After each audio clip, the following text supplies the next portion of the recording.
sosialisasi terkait dengan modul 1.4 budaya positif.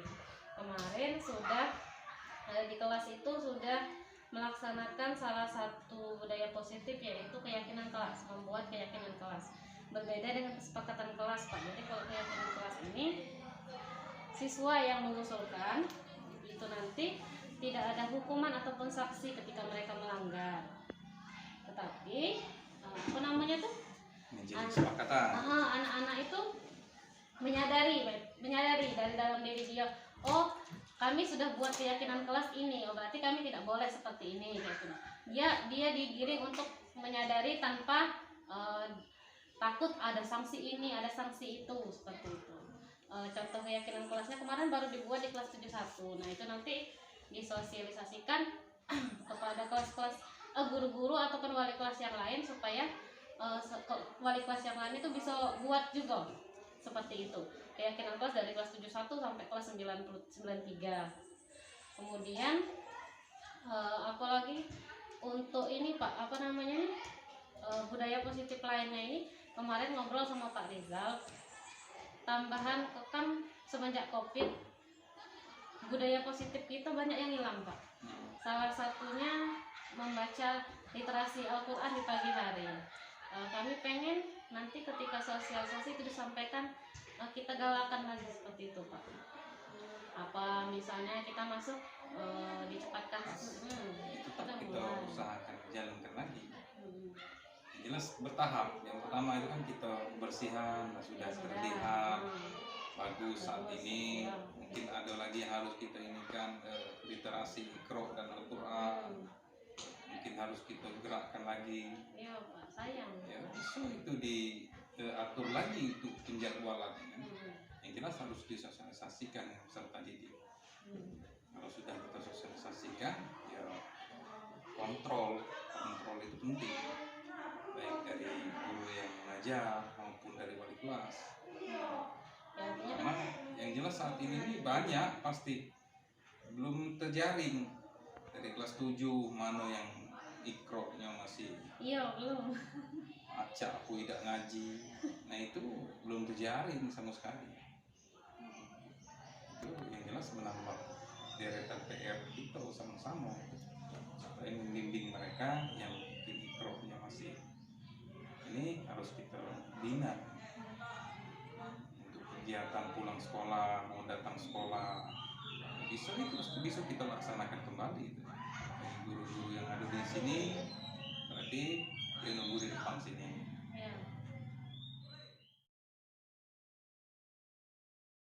Assalamualaikum warahmatullahi wabarakatuh.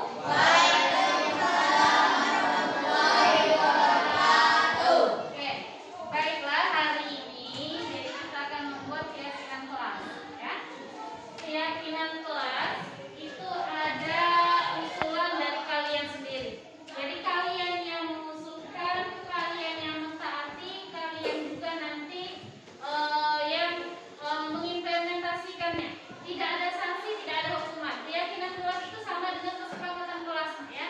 Tapi ini lebih ke keyakinan, jadi dari dalam diri kalian sendiri. Hasil diskusi, hasil musyawarah kelas 71. Keyakinan kelas ini itu akan kita terapkan di kelas ini untuk seluruh mata pelajaran, ya. Pikirkan kira-kira kalian akan menulis apa.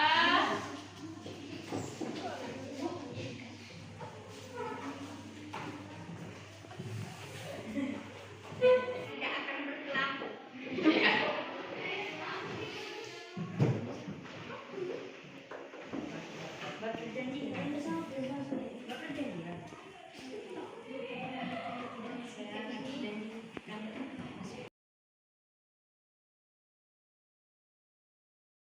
Jadi banyak teman-temannya yang mengusulkan datang tepat waktu. Setuju?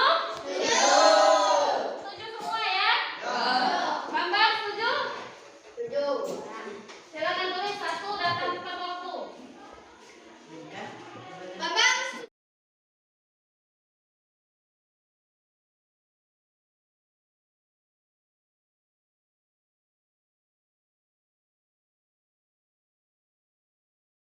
Alhamdulillah Rabbil Alamin. Allahumma sholli ala Sayyidina Muhammad wa ala ali Sayyidina Muhammad. Alhamdulillah, pagi hari ini kita masih bisa berkumpul di ruang perpustakaan dalam rangka kegiatan sosialisasi program guru penggerak. Bapak Ibu yang saya banggakan, jadi di awal ini perlu saya sampaikan, alhamdulillah sekolah kita ada yang mewakili untuk mengikuti program guru penggerak. Ini adalah salah satu apresiasi yang saya berikan kepada Pak Rizal dengan Ibu Depi, karena banyak sekali sebenarnya kawan-kawan guru ini yang pengen bergabung di program guru penggerak, tetapi dengan adanya seleksi yang sangat ketat sekali, masih banyak yang belum berhasil. Kita alhamdulillah ada 2 perwakilan dari SMP Negeri 03 Muara II. Jadi dari 29 guru penggerak angkatan 4 ini di Kabupaten Ogan Komering Ulu Selatan, ada 2 dari SMP Negeri 03 Muara II, sama dari SMP Negeri 1 Muara II juga ada 2. Cuman 2 sekolah inilah yang ada perwakilannya 2. Ada sekolah cuma 1 perwakilan. Masih banyak sekolah-sekolah yang belum memiliki perwakilan untuk mengikuti program guru penggerak ini. Ini salah satu hal yang perlu kita syukuri. Kenapa perlu kita syukuri? Karena kita akan mendapatkan terlebih dahulu informasi-informasi sesuai dengan program pemerintah ini. Ini salah satu program pemerintah adanya guru penggerak. Saya sebelum mengikuti pendamping atau pengajar praktik guru penggerak ini juga sudah berpikir bahwa akan ada nantinya kurikulum baru. Ternyata memang benar, walaupun saat ini belum dilaksanakan, tetapi perlu disosialisasikan oleh pemerintah. Akan ada kurikulum baru, karena dari program guru penggerak ini arahnya memang ada perubahan-perubahan yang sangat nyata yang dilakukan oleh pemerintah melalui guru penggerak. Jadi Bapak Ibu, hari ini kita akan mengetahui, ini Pak Rizal dengan Bu Depi akan mensosialisasikan. Ini baru berjalan 2 bulan. Dari 2 bulan ini baru modul 1.1 sampai dengan 1.4. Ini baru 1 modul 1 yang dilaksanakan ini. Nah, dari modul 1 ini akan disosialisasikan apa yang mereka dapatkan, apa yang mereka peroleh kepada kita guru-guru di SMP Negeri 03 Muara II. Yang jelas harapan saya, walaupun ada perwakilan baru 2, yang lainnya sudah mendapatkan informasi ini. Jadi ada hal-hal yang baru, ada hal-hal yang perlu ditanyakan nantinya, jangan sungkan-sungkan ditanya. Selanjutnya juga karena hal ini pasti akan kita laksanakan juga nantinya.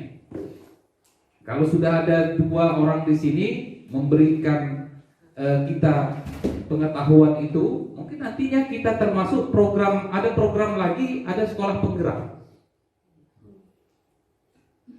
Selain guru penggerak, ada sekolah penggerak.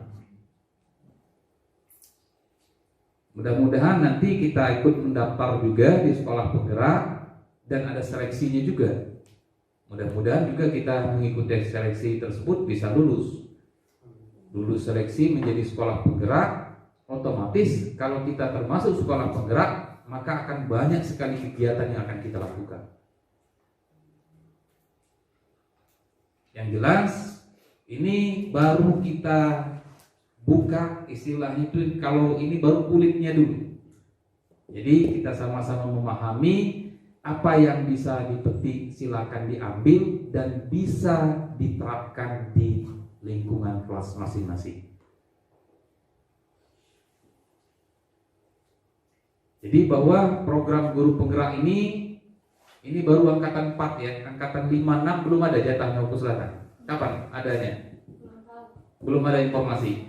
Insya Allah nanti kalau ada program berikutnya silakan ikuti, karena banyak sekali manfaat yang bisa kita peroleh mengikuti program guru penggerak ini. Yang jelas kita akan di sana akan bergabung dengan orang-orang hebat. Itu yang paling penting itu. Kalau kita 10 orang hebat di samping kita, walaupun kita tidak hebat, setidaknya kita percaya diri. Itu akan hebat juga.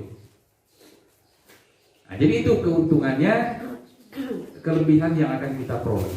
Kalau kita sudah bergabung dengan orang-orang hebat, otomatis merubah mindset. Nah, ini yang paling penting itu.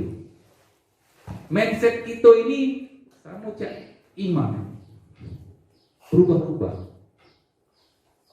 Kalau mindset kita sudah bergabung dengan orang-orang yang memiliki sama-sama keinginan untuk maju, otomatis kita akan terus belajar. Tapi kalau kita sebulan, inilah, 2 bulan, itu terus seperti itulah, stagnan. Nah, inilah pentingnya kegiatan ini disosialisasikan.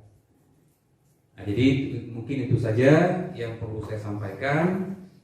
Silakan ikuti dengan sungguh-sungguh apa yang disampaikan oleh calon guru penggerak dari SMP Negeri 03 Muara II.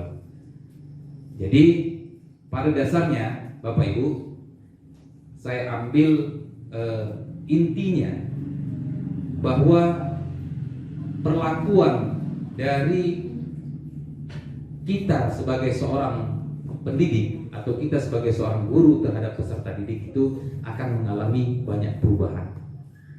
Akan kita berusaha terus merubah perlakuan kita terhadap peserta didik.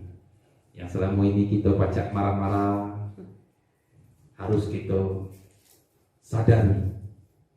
Selanjutnya kalau kita di kelas cuma banyaknya diam, itu juga harus kita sadari bahwa adanya kita hadir di sini untuk apa?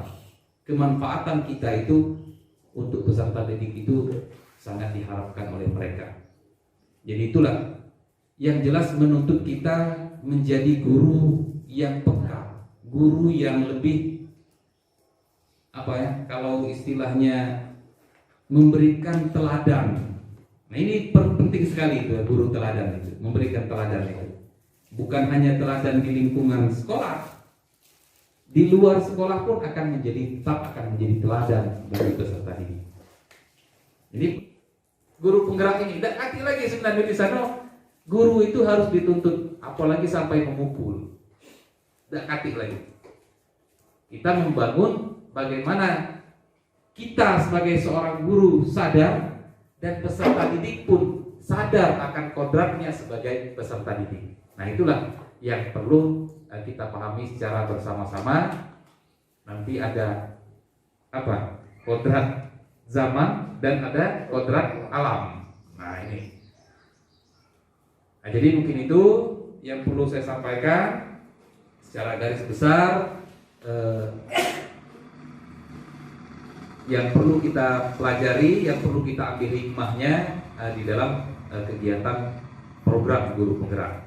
Untuk lebih jelas dan lebih kita memahami apa yang diharapkan dari program guru penggerak khususnya pada modul 1 ini, nanti akan kita saksikan secara bersama-sama dari Ibu Devi dan Pak Rizal.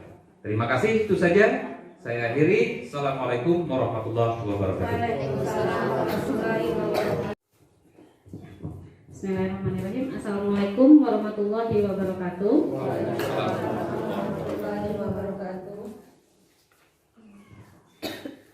Sebelumnya saya saya mengucapkan terima kasih yang sebesar-besarnya kepada kepala sekolah dan rekan-rekan beserta staf SMP Negeri 3 Muara II karena hari ini sudah berkenan hadir meluangkan waktunya untuk mengikuti sosialisasi dan sedikit berbagi pengalaman tentang guru penggerak, lebih tepatnya tentang pemikiran Ki Hajar Dewantara dan budaya positif yang ada di sekolah. Jadi seperti yang tadi sudah disampaikan kepala sekolah, sebenarnya secara garis besar tadi sudah disampaikan oleh kepala sekolah. Kami beruntung sebenarnya karena kepala sekolah kita ini salah satu dari pengajar praktik guru penggerak yang otomatis sedikit banyaknya sudah paham tentang apa yang dipelajari pada pendidikan guru penggerak ini. Maksud saya berdiri di sini bukan mau mengajari rekan-rekan sekalian, karena di sini masih banyak yang lebih senior. Saya yakin pengetahuan pengalamannya pun lebih banyak dari saya, tetapi saya hanya sedikit berbagi apa yang saya peroleh selama kurang lebih hampir 3 bulan mengikuti program guru penggerak ini. Jadi di SMP Negeri 3 Muara II ada 2 orang yang sudah mengikuti pendidikan guru penggerak. Di sini kami diberi materi dari modul 1.1 sampai modul 1.4. Yang sebenarnya disosialisasikan itu adalah modul 1.4, yaitu tentang budaya positif. Budaya positif yang harus kita terapkan di sekolah. Tetapi akan diawali dengan sedikit dari apa sih yang melandasi diadakannya pendidikan guru penggerak. Jadi program guru penggerak ini didasari seperti yang tadi Bapak Kepala Sekolah sebutkan, itu didasari dari pemikiran Ki Hajar Dewantara. Di sini ada sedikit dasar-dasar pendidikan menurut Ki Hajar Dewantara. Jadi di sini Ki Hajar Dewantara mengumpamakan kita itu pendidik itu sebagai seorang petani. Kemudian anak didik kita itu sebagai tanaman padinya. Ketika petani itu tidak bisa mengalahkan kodrat dari tumbuhnya padi tadi, hanya bisa membantu pertumbuhan dari padi itu, seperti dengan memberi pupuk, dengan membasmi hama-hama yang mengganggu. Itu tugas petani. Dia tidak bisa mengharapkan padi itu nanti tumbuh menjadi tanaman jagung. Dia akan tumbuh sesuai dengan kodratnya. Begitu juga petani tidak bisa menanam padi tapi seperti merawat tanaman jagung. Beda. Nah, disinilah seorang pendidik itu juga berkewajiban menuntun anak didiknya sesuai dengan minat dan bakat peserta didik masing-masing. Dari cerita ini sedikit kita pahami, artinya anak didik kita itu berbeda, Anak didik kita itu berbeda-beda. Jadi perlakuannya pun tidak bisa sama. Dan kita juga tidak bisa memaksakan si A ini harus sesuai dengan yang kita mau, si B ini harus sesuai dengan yang kita mau. Kita hanya bisa membantu jalannya supaya dia bertumbuh dan berkembang sesuai dengan kodratnya sebagai seorang anak. Seperti itu. Ketika awal saya mengikuti pendidikan guru penggerak, saya sangat takjub dengan pemikiran Ki Hajar Dewantara, teman-teman. Banyak sekali sebenarnya tapi saya hanya bisa sampaikan sedikit karena terkait dengan waktu kita. Ki Hajar Dewantara itu kan Menteri Pendidikan kita yang pertama. Pemikiran-pemikirannya itu pun sebenarnya masih relevan. Dari zaman dulu sampai zaman sekarang itu masih sangat relevan apa yang beliau sampaikan. Nah, KHD juga itu menyampaikan guru itu harus menghamba kepada murid, seperti yang tadi sedikit sudah disinggung oleh kepala sekolah. Menghamba kepada murid di sini artinya kita itu harus memberikan pelayanan yang optimal. Saya ketika mengikuti pendidikan ini sebenarnya merasa benar-benar ditampar. Sampai sekarang pun saya tuh kalau misalnya melakukan kesalahan masih merasa saya tuh sangat kurang. Karena sudah mengikuti pendidikan guru penggerak, ketika saya marah kepada anak, dalam hati saya muncul, "Oi, salah aku nih. Oh, tidak boleh cak ini." Sebenarnya masih cak itu, tapi karena kadang emosi kita sebagai manusia itu masih sering terjadi. Seharusnya pendidik itu menurut Ki Hajar Dewantara ini harus benar-benar menghamba kepada murid. Dia harus memberikan pelayanan optimal kepada siswa ketika di sekolah. Jadi siswa itu harus dijadikan subjek dalam pembelajaran, bukan objek. Jadi dia itu subjek di dalam pembelajaran. Ketika pembelajaran itu benar-benar harus berpusat kepada siswa. Di sini sebenarnya sudah banyak rekan-rekan sekalian yang menerapkan ya metode-metode pembelajaran yang baik, yang bagus. Itu sudah salah satu berdasarkan dengan pemikiran KHD. Seperti misalnya ada yang mengajak belajar di luar ya, seperti kemarin mungkin Ibu Marlista, kemudian kemarin Rina misalnya mengajak anak-anaknya untuk kerja kelompok, membuat ragam hias. Itu sudah salah satu bentuk pelayanan kita kepada siswa. Ya, jadi siswa bukan hanya diberikan materi, nah, seperti itu kan. Itu sudah salah satu bentuk pelayanan kita kepada siswa. Nah, pelayanan ini tadi tidak bisa hanya langsung serta-merta kita lakukan, pastinya harus ada persiapan. Disitulah letaknya tadi pelayanannya optimal tadi. Kemudian KHD juga itu menyampaikan bahwa kodrat anak itu adalah bermain. Ya, menerapkan permainan di kelas itu juga salah satu dari pemikiran KHD. Karena kodrat anak itu adalah bermain. Dengan bermain, siswa itu sebenarnya muncul kreativitasnya, ya kan? Benar kan? Ketika menerapkan permainan, suatu permainan, anak-anak itu akan muncul kreativitasnya, sportivitasnya. Kemudian juga ada olahraganya, ada olah karsanya, ada olah rasanya. Di situ saya masih sangat kurang sebenarnya mencari permainan-permainan yang cocok untuk materi kita. Memang masih butuh banyak belajar lagi, masih banyak butuh persiapan ketika harus mengajar. Makanya di sini bukan maksud hati kami dengan Pak Rizal ini mengajari teman-teman, tetapi ayo sama-sama nanti kita setelah ini alangkah baiknya guru-guru SMP Negeri 3 ini bersama-sama menerapkan pemikiran-pemikiran KHD ini supaya hasil dari lulusan SMP Negeri 3 ini lebih baik lagi dari tahun ke tahun. Amin. Sedikit itulah tentang pemikiran dari Ki Hajar Dewantara yang melandasi dari program guru penggerak. Jadi diharapkan seperti yang disampaikan Bapak nanti, kita sebagai guru itu sudah bertindak bukan lagi sebagai seorang penghukum, nanti kita akan bertindak sebagai seorang manajer. Nanti akan materinya akan disampaikan oleh Pak Rizal. Oke, di sini pada modul 1.4 itu ada budaya positif. Budaya positif ini kan artinya teman-teman rekan-rekan sekalian pasti tahulah apa arti budaya, ya kan? Apa itu budaya? Apa budaya? Ya, tradisi. Betul, tulis ya. Tradisi, kebiasaan. Artinya budaya itu adalah kebiasaan-kebiasaan kita. Nilai-nilai, keyakinan-keyakinan kita. Itu adalah budaya. Kalau positif ya artinya yang baik. Nah, karena budaya positif di sekolah, maka artinya itu adalah nilai-nilai, keyakinan-keyakinan, kebiasaan-kebiasaan di sekolah yang berpihak pada murid agar murid dapat berkembang menjadi pribadi yang kritis, penuh rasa hormat dan tanggung jawab. Jadi diharapkan di sekolah itu mempunyai budaya yang positif agar siswa-siswanya nyaman. Sedikit bercerita, sebelum saya masuk di SMP Negeri 3 Muara II, saya pernah mengajar di 2 sekolah yang berbeda yang berada di pelosok Oku Selatan. Saya merasa atmosfernya sangat berbeda, budayanya sangat berbeda. Di sana siswa itu masih sangat banyak yang membolos, masih sangat banyak yang tidak masuk sekolah. Jadi kalau absen berderet, alpa, ya.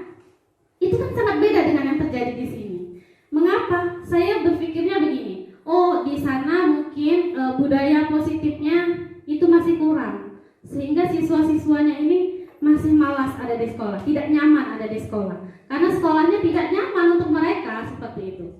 Nah, ketika saya masuk di SMP Negeri 3 Muara II, seperti yang teman-teman rekan-rekan sekalian ketahui, saya merasa karena saya tadi sudah pernah mengajar di tempat yang seperti itu, saya merasa sekolah ini sangat nyaman, sangat baik, dan budaya-budaya positifnya itu sudah sangat banyak sebenarnya. Makanya saya ketika ada modul ini tentang budaya positif ini, saya tidak terlalu istilah kata itu melakukan kegiatan yang aksi nyata seperti itu, karena saya menilai sebelum ada COVID ya, SMP Negeri 3 ini budaya positifnya sudah sangat baik. Seperti contohnya kita selalu sholat zuhur di sekolah, kemudian penerapan 3S-nya. Guru-guru siswa ketika pulang, kan saat saya pertama masuk ke sini, siswa ketika pulang guru-guru berbaris ya. Itu tanpa kita sadari sebenarnya itu adalah yang membuat siswa-siswa kita nyaman ada di sekolah. Kebersihan kelas, kan itu juga membuat siswa-siswa kita lebih bertanggung jawab. Nah, makanya setelah nanti akhir setelah Pak Rizal memberikan materi, karena kemarin COVID, kita tatap muka di rumah, kita belajar di rumah, maka kebiasaan-kebiasaan yang baik itu banyak yang hilang. Budaya-budaya positif kita itu banyak yang hilang. Makanya nanti kami dengan Pak Rizal mengusulkan itu dilaksanakan lagi dengan inovasi baru seperti itu. Nah, untuk mewujudkan budaya positif di sekolah, yang harus kita ketahui itu adalah perubahan paradigma, konsep disiplin, keyakinan kelas, kebutuhan dasar, posisi kontrol, dan segitiga restitusi. Yang pertama yaitu perubahan paradigma. Jadi di sini untuk membangun budaya yang positif, sekolah itu perlu menyediakan, ya kan? Seperti yang disampaikan di awal tadi, lingkungan yang positif yang membuat siswa nyaman, aman berada di dalamnya, ya. Jadi yang sebagai subjeknya siswa kan, kalau siswa nyaman ya insya Allah kita juga sebagai guru pasti nyaman. Kemudian salah satu yang perlu ditinjau ulang yaitu adalah bentuk disiplin yang dijalankan di sekolah itu. Coba saya ingin bertanya kepada rekan-rekan sekalian, kata disiplin itu melekat dengan apa? Kata disiplin. Tindakan. Kebiasaan. Terus ada lagi? Kata disiplin. Ada tidak yang menjawab melekat dengan kata hukuman? Ya. Bisa jadi. Ya kan? Selama ini kata disiplin itu melekat dengan kata hukuman. Artinya ketika kalian tidak disiplin, kalian akan dihukum, ya kan? Nah, di sini harus kita adakan perubahan paradigma.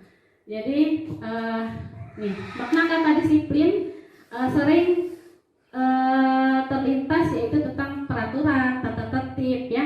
Kemudian juga dihubungkan dengan hukuman. Padahal itu sungguh berbeda. Karena belajar tentang disiplin positif itu tidak harus memberi hukuman. Justru adalah salah satu alternatif yang kalau bisa tidak dilakukan hukuman itu. Karena apa? Ya, menurut Ki Hajar Dewantara, untuk mencapai kemerdekaan atau dalam konteks pendidikan kita saat ini, untuk menciptakan murid yang merdeka itu utamanya harus mempunyai disiplin yang kuat. Nah, tetapi disiplinnya di sini itu adalah disiplin yang muncul dari dalam diri siswa. Jadi disiplin yang muncul dari motivasi siswa itu sendiri, bukan berdasarkan peraturan. Nih, motivasi perilaku manusia itu ada 3. Yang pertama, untuk menghindari ketidaknyamanan atau hukuman. Kedua, untuk mendapatkan hadiah atau penghargaan. Yang ketiga, itu adalah untuk menjadi orang yang mereka inginkan dan menghargai diri sendiri dengan nilai-nilai yang mereka percaya. Nah, yang kita harapkan itu siswa-siswa kita nanti ada di nomor 3. Bukan lagi mereka itu disiplin karena minta dipuji, bukan lagi takut dihukum seperti itu. Diharapkan, nah tujuan disiplin positif kita itu adalah menanamkan motivasi yang ketiga tadi kepada murid-murid untuk menjadi orang yang mereka inginkan dan menghargai diri sendiri dengan nilai-nilai yang mereka percaya. percaya. Jadi ketika murid-murid kita memiliki motivasi tersebut, mereka telah memiliki motivasi intrinsik yang berdampak jangka panjang, motivasi dari dalam yang dampaknya akan jangka panjang, seperti itu. Nah, lanjut lagi. Jadi tadi perubahan paradigmanya kita sepakati. Disiplin di sini adalah bukan lagi tentang hukuman, tetapi disiplin yang muncul dari dalam diri siswa itu sendiri. Keyakinan kelas sekarang. Keyakinan kelas. Nah, coba. Mengapa keyakinan kelas? Ngapoi tidak peraturan kelas baik? Ya. Bahasanya seperti sama kan? Keyakinan kelas dengan peraturan kelas. Nah, sekarang saya ingin bertanya dengan rekan-rekan sekalian. Di sini pakai bahasa Indonesia namanya ngapo kalau kita naik motor nak helmnya? Biar aman. Ya, biar aman. Terus biar jilbabnya terbang. Biar Jilbab terbang. Apa lagi? Kata Taat Yuris, aturan. biar tidak kena tilang. Ya, biar tak kena tilang kata Ibu Lis Ya, oke benar. Nah, jadi kemungkinan jawabannya itu akan yang jawab ada yang tidak apa namanya? Biar tidak ditilang. Biar tidak ditilang atau mungkin untuk keselamatan. Ya. Nah, yang diharapkan di sini itu adalah kata-kata keselamatan ini. Ya. Kalau kalian menjawab tidak ditilang, artinya motivasinya masih takut dihukum. Kalau untuk keselamatan, artinya itu sudah muncul dari dalam diri kita, ya kan? Biar aman. Oh iya benar, berarti biar aku tidak, kalau nyapa aku tidak ngapa-ngapa, ya berarti itu dari dalam diri kita, bukan lagi karena ditilang. Nah, ya.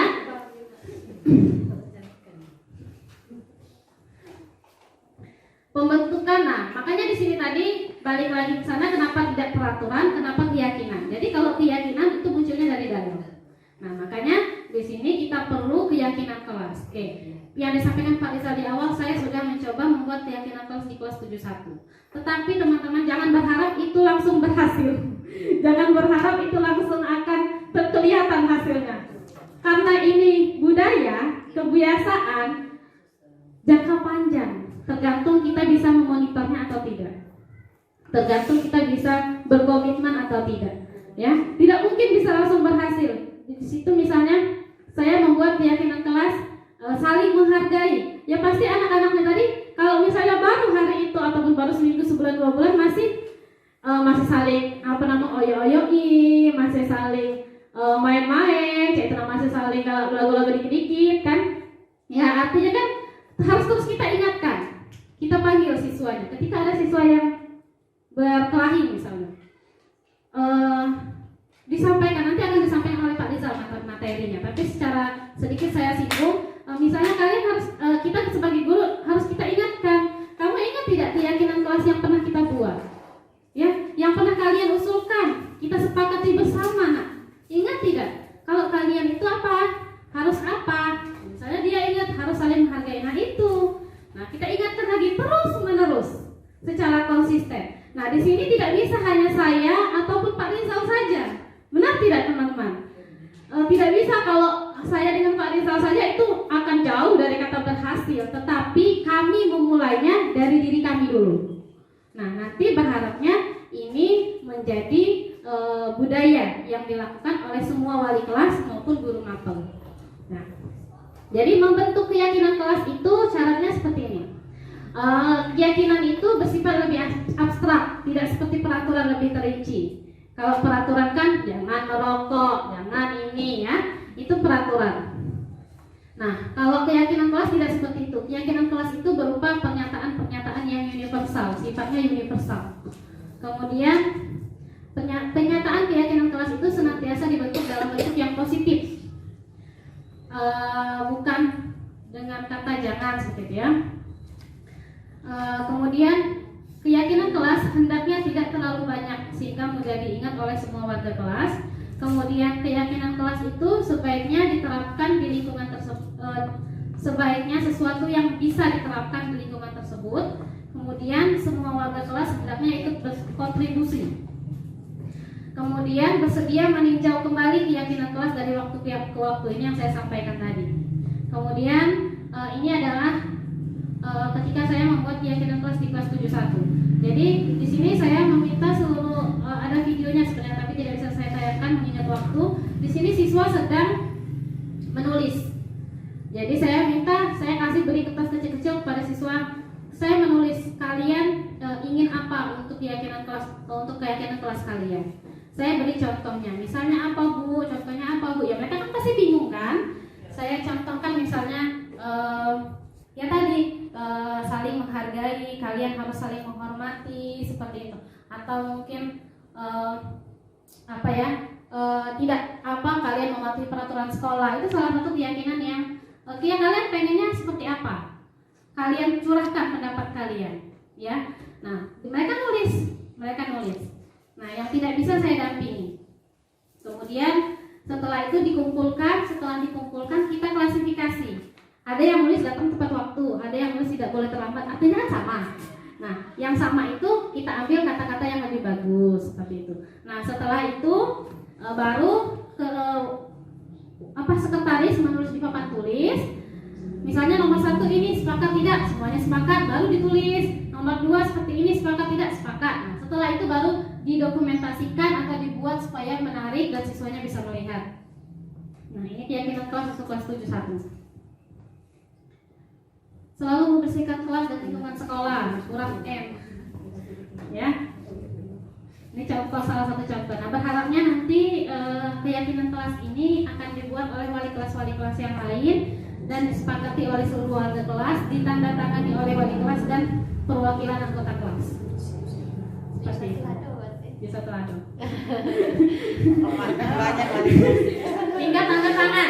Kelas 71 kan nanti kita tambahin tanda tangan.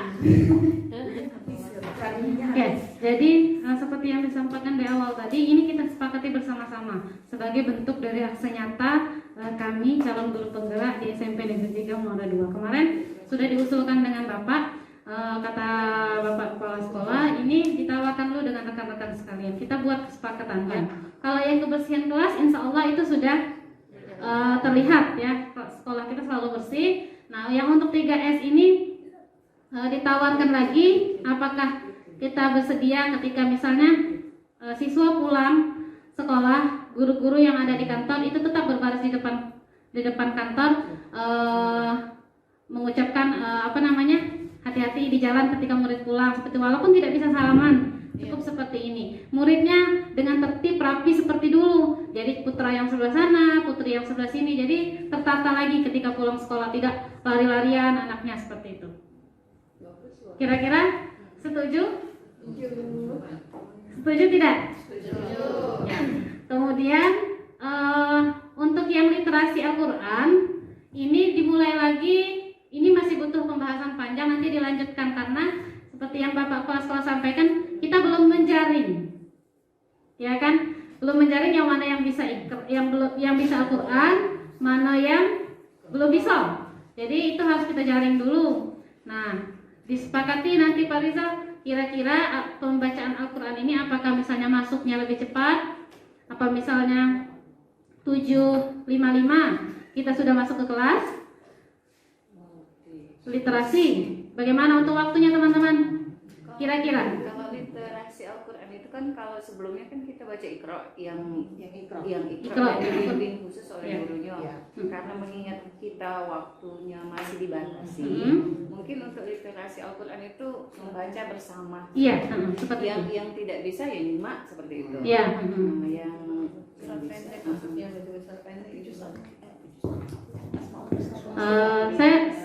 Kalau saya sih setuju karena berdasarkan dengan itu kan inovasi kita karena keterbatasan waktu ya Ibu Hidup ya. Bagaimana rekan-rekan yang lain?